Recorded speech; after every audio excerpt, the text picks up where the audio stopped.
सांसद श्री अजय यादव जी, श्री दिलीप कुमार बनर्जी, श्री संजय टाइगर, श्री संतोष सिंह, श्री सत्यनारायण यादव, श्रीमती निवेदिता सिंह, राजेंद्र सिंह, रामेश्वर चौरसिया, जितेंद्र पांडे, प्रमोद सिंह, भोला सिंह, विजय सिंह, प्यारेलाल, अशोक साहू, श्री विवेक सिंह।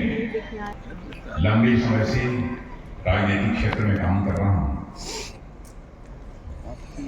सम्राट चौधरी को सुनने के बाद और नक्श से लेकर सिख तक उनको देखने के बाद मैं पूरे विश्वास के साथ कह सकता हूं कि हमारा यह सम्राट बिहार के जन जन पर राज करेगा, लोगों के दिलों पर राज करेगा।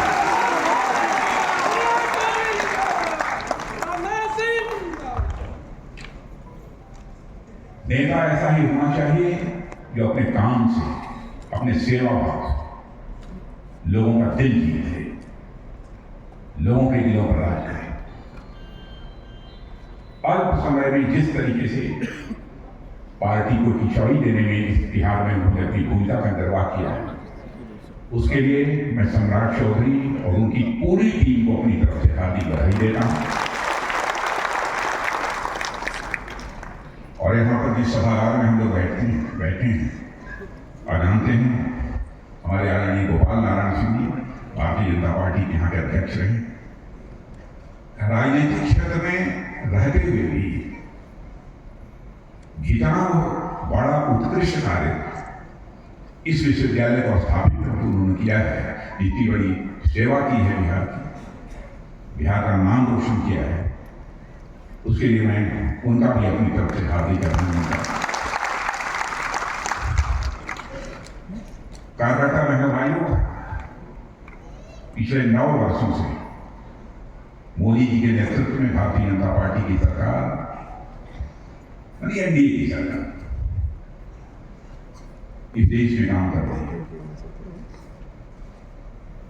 हो सकता है हमारे विरोधी यह कहें कि मोदी जी के नेतृत्व में यह काम हुआ, यह नहीं हुआ, यह हो गया होता तो ज्यादा अच्छा था।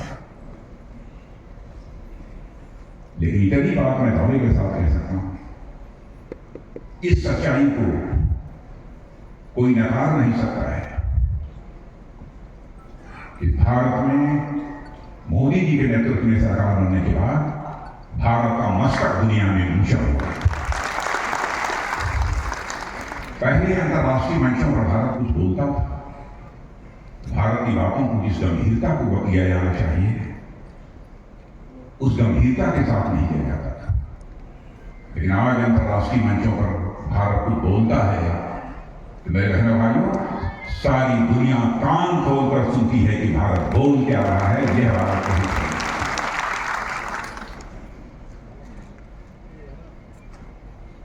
हम सभी यदि काम कर रहे हैं तो अपने देश के लिए काम कर रहे हैं, अपने देशवासियों के लिए काम कर रहे हैं।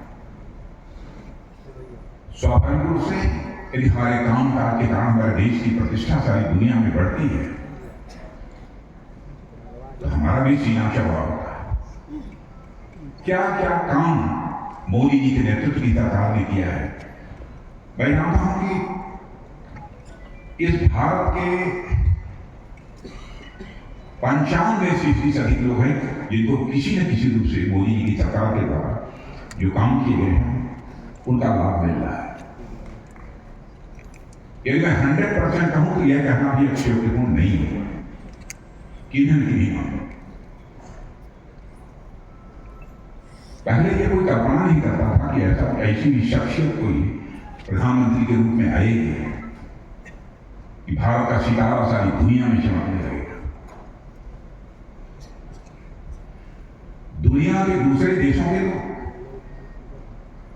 भारत के बारे में यह कहने लगे हैं, भारत जिस तेजी के साथ आगे बढ़ रहा है कुछ कहा नहीं जा सकता कि दुनिया का सबसे विकसित देश यदि भविष्य में कोई बनेगा तो केवल और केवल भारत है।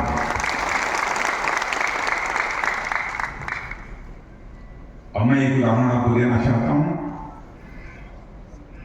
कि 2014 में जिसमें हम लोगों की सरकार मिली थी, देश की अर्थव्यवस्था, धन दौलत, इस मामले में हमारा भारत सारी दुनिया में वह 10वें 11वें स्थान पर खड़ा था।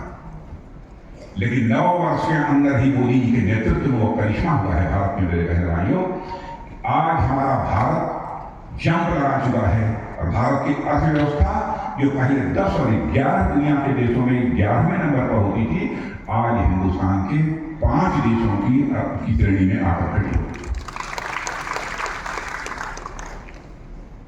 और एक माने जाने बहुत एक इकोनॉमिस्ट भी उनको कह सकते हैं, सभी दुनिया के देशों की आर्थिक स्थिति की समीक्षा करते रहते हैं, मॉर्गन स्टैनले।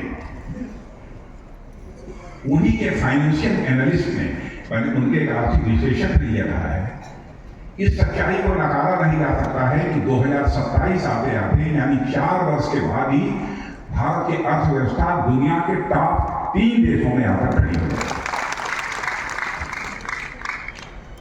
यह भारत की हैसियत सारी दुनिया में बनी है। लेकिन हमारे सरकार ने जो काम किए हैं, समाज के अंतिम सीढ़ी पर बैठे हुए लोगों की जीवन स्तर में कैसे सुधार लाया जा सकता है, इस दृष्टि से भी बहुत सारे महत्वपूर्ण कदम उठाए गए।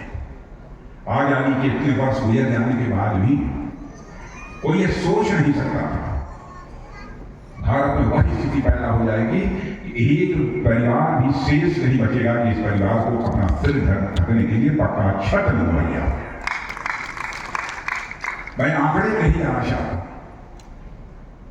लेकिन आज भी मैं कहना चाहता हूं कि जिन लोगों को किन्हीं कारणों से यदि आज तक पक्का छत नहीं मिल पाया है, तो उन परिवारों को भी पक्का छत उपलब्ध होकर रहे। क्या कभी आपने सोचा था कि कोई ऐसा भी प्रधानमंत्री इस देश में आए जो घर घर नल के माध्यम से जल पहुंचाएगा? इतना संवेदनशील प्रधानमंत्री होगा, उसे इस बात की चिंता सताने लगेगी। हमारी घर की माताएं बहनी भले ही वो गरीब परिवार से क्यों आती हूं, पानी लेने के लिए दूर दराज उन्हें न जाना पड़े, और एक घड़े के ऊपर घड़ा, घड़े के ऊपर घड़ा पानी से भरा हुआ उसे लेकर उन्हें आना पड़ता था। इन हालातों से निजात दिलाने का काम इस आजाद भारत में इसकी पहली पहल यदि किसी ने की है, हमारे प्रधानमंत्री नरेंद्र भाई मोदी ने की है। देश के लगभग 12 करोड़ घरों में नल से जल पहुंच चुका है। और जब हमारी सरकार बनी थी, आपको जानकर आश्चर्य होगा कि बिजली भी देश के 18,000 ऐसे गांव थे जहां पर बिजली नहीं थी। माने आजादी के इतने वर्ष गुजर जाने के बाद भी गांव में बिजली नहीं होगी। मैं दावे के साथ कह सकता हूं कि आज हिंदुस्तान में एक भी ऐसा घर शेष नहीं बचा होगा जिन घरों में बिजली की रोशनी न चमकती हो, ऐसा एक घर भी नहीं बचा होगा। यदि मैं सारी चीजों को चर्चा करूं तो बहुत ही लंबा समय। किसान भाइयों ने कभी कल्पना नहीं की होगी कि देश में ऐसा भी प्रधानमंत्री कोई आएगा, ऐसी भी कोई सरकार आएगी कि हमको बिना कुछ किए भी 6,000 रुपया हर साल हमारे खाते में अप्लाई, हर 4 महीने का 2,000 रुपया इस हिंदुस्तान के हर किसान के अकाउंट में पहुंच जाता है। वही 6,000 रुपया गरीब के लिए कितना लाभकारी होता है, कितनी मदद उसको मिलती है, यह कोई धनवान व्यक्ति नहीं बता सकता, वो कोई गरीब व्यक्ति बता सकता है कि 6 रुपये की उसको क्या बात होती है। और मुझे याद है, एक भी पैसा इसमें भ्रष्टाचार की भेंट नहीं कर। मैं आपको याद दिलाना चाहूंगा, राजीव गांधी जो भारत के प्रधानमंत्री थे,